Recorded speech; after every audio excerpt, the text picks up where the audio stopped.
വീട്ടില് എന്തൊക്കെ ഉണ്ടാവും? വീട്ടില് തേങ്ങ ഉണ്ടാവുന്നു, പിന്നെ മൂടുണ്ടാവുന്നത്. എന്ത് സ്വഭാവം നോക്കിയേ.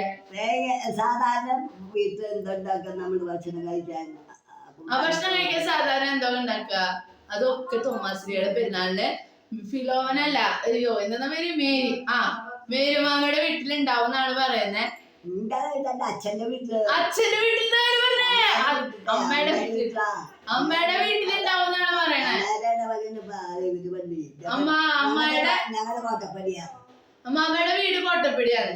അമ്മയുടെ അച്ഛന്റെ വീടാണ് പാലയൂര്. അപ്പൊ പാലയൂരിൽ നിന്നിട്ട് വളർന്നതൊക്കെ, അപ്പൊ പഠിച്ചതും വളർന്നതും പഠിച്ചത് തിരുവനന്തപുരം. ഓ, ഞാനന്ന് പോയി വിഷുവിന് പോയ സ്ഥലം അവിടെ പഠിച്ചത്.